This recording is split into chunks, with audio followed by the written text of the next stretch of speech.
जीवन में कभी कभी एक लाइन पूरी की पूरी जिंदगी बदल देती है। राहुल के साथ भी कुछ ऐसा ही हुआ। अपने पिता के स्वर्गवास के बाद उसे एक पुरानी डायरी मिली और उस डायरी के पहले पन्ने पर लिखा था, राहुल, मैं वह आदमी नहीं हूं जिसे तुम अपना पिता समझते हो।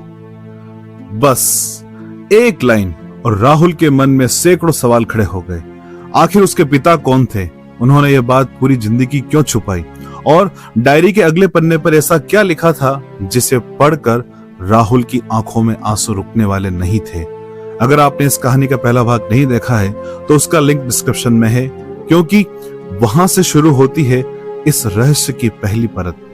लेकिन आज हम खोलने जा रहे हैं उस डायरी का अगला पन्ना, और यकीन मानिए जो सच राहुल के सामने आने वाला था उसके लिए वह बिल्कुल तैयार नहीं था। तो आइए कहानी को वहीं से आगे बढ़ाते हैं जहां राहुल ने कांपते हाथों से डायरी का दूसरा पन्ना खोला था।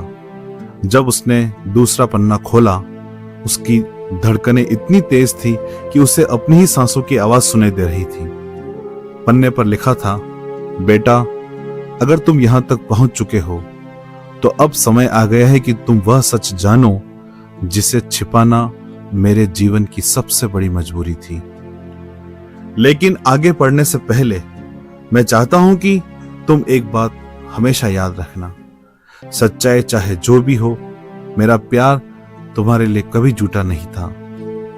राहुल कुछ पल तक चुप बैठा रहा, फिर उसने आगे पढ़ना शुरू किया। आज से लगभग 30 साल पहले मैं और तुम्हारी मां एक ऐसे दर्द से गुजर रहे थे जिसे शायद वही समझ सकता है जिसने उसे महसूस किया हो। हमारी शादी को कई साल हो चुके थे, लेकिन हमारी कोई संतान नहीं थी। हर मंदिर गए, हर डॉक्टर से मिले, हर उम्मीद को पकड़ा, लेकिन हर बार खाली हाथ लौटे। धीरे धीरे तुम्हारी मां मुस्कुराना भूलने लगी थी और मैं उसे टूटते हुए देख रहा था। राहुल की आंखें नम हो गई। उसने कभी अपने माता पिता के इस दर्द के बारे में नहीं सुना था। डायरी में आगे लिखा था, फिर एक रात भगवान ने हमारी जिंदगी बदल दी। उस रात बहुत तेज बारिश हो रही थी, बिजली बार बार चमक रही थी। मैं अस्पताल में ड्यूटी पर था। करीब आधी रात को एक दुर्घटना में घायल युवती को अस्पताल लाया गया। उसकी हालत बहुत अजीब और गंभीर थे, लेकिन उसकी बाहों में एक छोटा सा बच्चा था। वह बच्चा लगातार रो रहा था। डॉक्टर उसकी जान बचाने की कोशिश कर रहे थे, लेकिन शायद भगवान को कुछ और मंजूर था। पढ़ने से पहले उस युवती ने मेरा हाथ पकड़ा और बहुत मुश्किल से सिर्फ इतना कहा, मेरे बच्चे को बचा लीजिए, प्लीज मेरे बच्चे को बचा लीजिए। इसके बाद उसकी सांसें हमेशा के लिए थम गई। उसकी पहचान का कोई प्रमाण नहीं मिला, कोई रिश्तेदार नहीं मिला, कोई पता नहीं मिला, सिर्फ वह बच्चा बच गया। बेटा, वह बच्चा, वह लड़का तुम थे। राहुल के हाथ कांपने लगे, उसकी आंखों से आंसू बह निकले।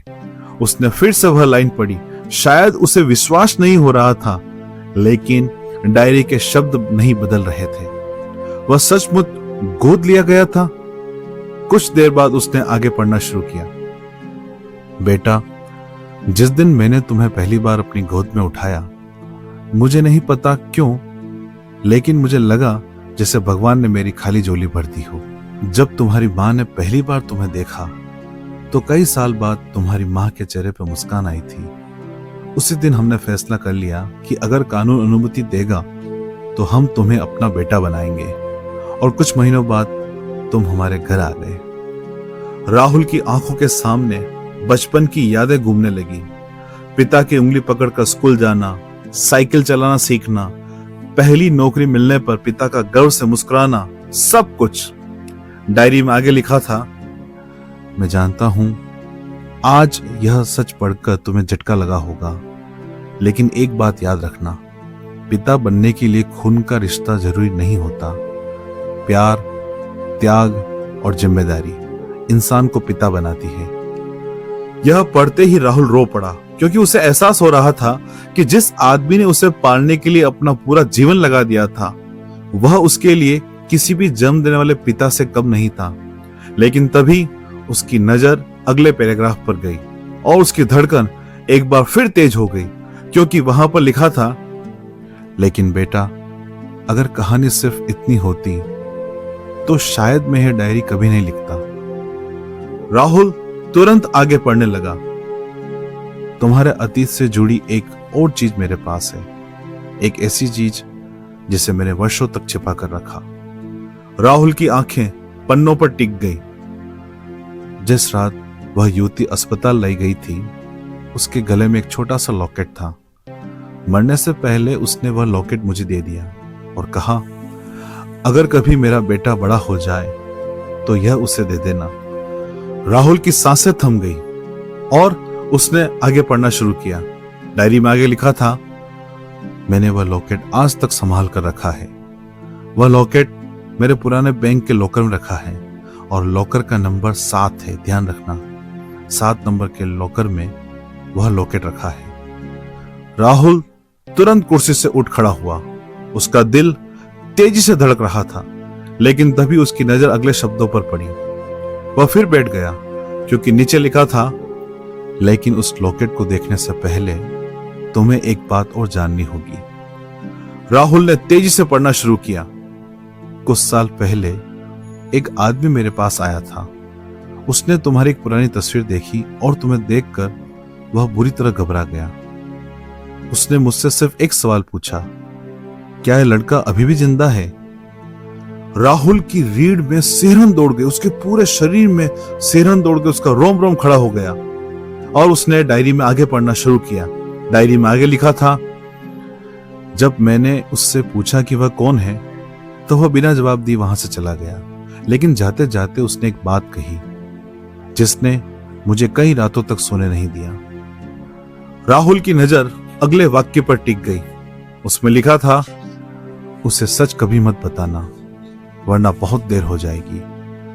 राहुल का गला सूख गया। उसने जल्दी से अगला पन्ना पलटा, लेकिन अगला पन्ना खाली था। उसने दूसरा पन्ना पलटा, वह भी खाली था। फिर तीसरा, फिर चौथा, कई पन्ने पूरी तरह खाली थे। ऐसा लग रहा था जैसे डायरी का सबसे महत्वपूर्ण हिस्सा ही गायब था। राहुल घबराकर आखिरी पन्ने तक पहुंच गया और वहां सिर्फ एक लाइन लिखी थी, अगर तुम यह पढ़ रहे हो तो तुरंत लॉकर नंबर 7 तक पहुंचो। राहुल ने डायरी बंद कर दी। उसकी आंखों में आंसू भी थे और सवाल भी, लेकिन अब उसके पास रुकने का कोई कारण नहीं था, क्योंकि कहीं ना कहीं उस बैंक के लॉकर में उसकी पूरी जिंदगी के सवालों का जवाब छिपा था। दोस्तों, अगर आप राहुल की जगह होते तो क्या उस लॉकर को खोलने जाते या फिर अतीत को अतीत मानकर सब कुछ वहीं छोड़ देते? कमेंट बॉक्स में जरूर बताइए, क्योंकि राहुल अब उस रास्ते पर कदम रखने वाला था जहां से लौटकर उसकी जिंदगी कभी पहले जैसी नहीं रहने वाली थी। तो दोस्तों, कहानी में इस भाग में यहां तक आपको कैसा लगा? अगर वास्तव में कहानी अच्छी लगी तो वीडियो को लाइक जरूर करें, और साथ साथ लगता है कि आपके मित्रों में भी शेयर करनी चाहिए तो इसे शेयर जरूर करें। और हाँ, अभी तक आपने इस चैनल को सब्सक्राइब नहीं किया है तो सब्सक्राइब जरूर करें, क्योंकि यहाँ पर कहानियां सिर्फ सुनाई नहीं जाती, दिल से महसूस कराई जाती है।